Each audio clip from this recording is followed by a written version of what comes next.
নমস্কার বন্ধুরা, কেমন আছেন সবাই? আশা করি ভালো আছেন। কে কোথা থেকে দেখছেন ভিডিওর প্রথমে জানাচ্ছি আপনাদের অসংখ্য ধন্যবাদ আর স্বাগতম জানাই আমার এই নতুন ভিডিওতে। আজকে আজকে রান্না করব চিকেন। তো চিকেনের জন্য মশলাগুলো পেস্ট করে নিয়ে এলাম। আদা, রসুন, পেঁয়াজ এগুলো পেস্ট আছে। তারপরে পেঁয়াজগুলো কুচি করে কেটে নিয়েছি, বড় বড় পেঁয়াজও কেটে নিয়েছি। রসুন, গোটা রসুনগুলো দিয়ে দেব একদম, কারণ মাংসের কোয়ান্টিটিটা এখানে অনেক বেশি, প্রায় 1.5 কিলোর মতন মাংস আছে। অনেক বড় একটা পাত্রে মাংসটা নিয়ে নিয়েছি। তেজপাতা মাঝখানে দিয়ে অর্ধেক করে দিয়ে দিলাম। তারপরে এখানে মশলা, হলুদ, তেল, তারপরে যা যাবতীয় মশলাগুলো আছে সবগুলো দিয়ে একবারে মাখিয়ে নিয়ে নেব। আজকে এই চিকেনটা করার প্ল্যান ছিল। আমি অনেকদিন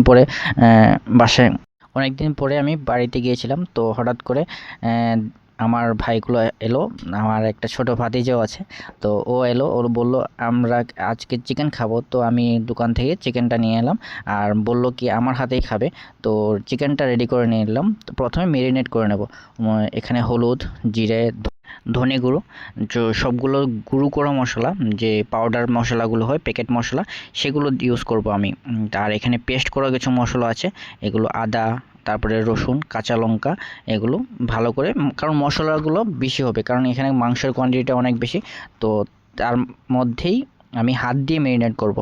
হাত দিয়ে মেরিনেট করলে নাকি মাংসের টেস্টটা অনেক বেড়ে যায়। তো ওরা বলছে আমিই রান্না করব, কিন্তু আমি বললাম যে আজকে আমি রান্না করব না, অনেক দূর থেকে এলাম, তো আজকে আমি মেরিনেট করে দেব। আর আমার একটা মামি আছে, তো মামি বাইরে রান্না করবে। তো ঘরে চিকেনটা আমরা বানাই না, বাইরেই চুলাতে আমরা চিকেনটা বানাই। আর ঘরের যে গ্যাসটা আছে ওটা নিরামিষ ভেজ হয়। তো বাইরে সব চিকেন বা আমিষ যেটা বলে, তো ও আমিষটা বাইরেই রান্না হয় চুলাতে। তো আজকে মাংসটা চুলাতেই রান্না করব আগুন ধরিয়ে। তো আপনারা ভিডিওটা দেখতে থাকুন কীরকম হচ্ছে। আর ভিডিওটা দেখার জন্য অসংখ্য ধন্যবাদ আপনাদের সবাইকে। আমি আবারও স্বাগত জানাই আপনাদের আমার এই চ্যানেলে। মাংসটা অনেক ভালো করে মেরিনেট করে নিয়েছি, অনেক সুস্বাদু হবে বলে মনে হচ্ছে যেটা। আর কিছু টমেটোও দিয়েছি আমি এখানে, গোটা টমেটো মাঝখানে একটু ফ্লেভারের জন্য। আর লবণটা দিতে ভুলেই যাই আমি সবসময়, প্রত্যেকবার যখনই আমি কিছু না কিছু বানাই। তো লবণটা মনে পড়েছে, তার জন্য আমি লবণটা মাঝখানেই দিয়ে দিয়েছি, কারণ লবণ ছাড়া ঘিও মাটি হয়ে যায়, সেজন্য আমি লবণটা ইউজ করলাম। তো লবণ ছাড়া কোনো কিছুতেই স্বাদ হয় না। তো লবণটা সবার শেষে আমি লবণটা ইউজ করলাম। আর এখানে সাইডে আমি কিছু পেঁয়াজগুলি কুচি করে রেখেছি, এটা সম্ভার দেওয়ার জন্য। সম্ভার দিতে এই কুচি করা পেঁয়াজটি লাগে। তো মাংসটা এখানে ম্যারিনেট করা হয়ে গেল। তারপরে আমরা উনুনটা ধরিয়ে, মামিকে বলেছি উনুনটা ধরাতে। আর কড়াইটা একটু এখানে ডিফারেন্স, কড়াই কারণ এটা লোহার কড়াই, একদম ব্ল্যাক হয়ে গেছে কড়াইটা। তো প্লিজ কিছু মনে করবেন না, একদম কালো কালারের কড়াই। আর পরিবেশটা এতটা ভালো নয়, গ্রামের পরিবেশ, তো সেজন্য আমি ক্ষমা চাচ্ছি আপনাদের সবাইকে। তো বাড়ি ঘরের অবস্থা খুব ভালো নয়। তো চিকেনটা এখানে অর্ধেক হয়ে গেল, তারপরে অর্ধেক কষানো হয়ে গেল। তারপরে আমি চিকেনটা লাড়িয়ে চাড়িয়ে, আমি কিছুক্ষণ লাড়িয়ে দিলাম, তারপরে মামি কিছুক্ষণ লাড়িয়ে দিয়ে দিল।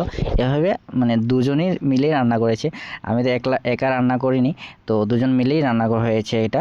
আর চিকেনটা দেখতে খুব অন্যরকম। আমি আবারও বলছি, কড়াইটাকে ইগনোর করবেন প্লিজ। কড়াইটা দেখতে ভালো নয়, কিন্তু টেস্ট খুব ভালো হয় কড়াইটার মধ্যে রান্না করলে। তো সেজন্য গরিবের একটা খাবার বানানোর আইটেম দেখে প্লিজ চ্যানেলটা একটা সাবস্ক্রাইব করে একটা লাইক দিয়ে যাবেন অবশ্যই। আর এখানে মাংসটা সিদ্ধ হয়ে গেছে, আলুগুলোও সিদ্ধ হয়ে গেছে।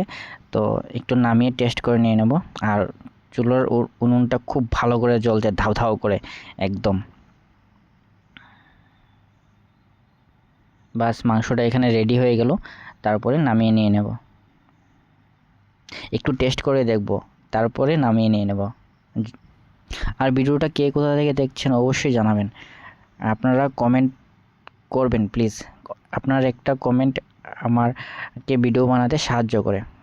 তো একটা কমেন্ট করে জানাবেন। আর মাংসটা এখানে কষানো হয়ে গেল, তারপরে একটু টেস্ট করে দেখে নেব।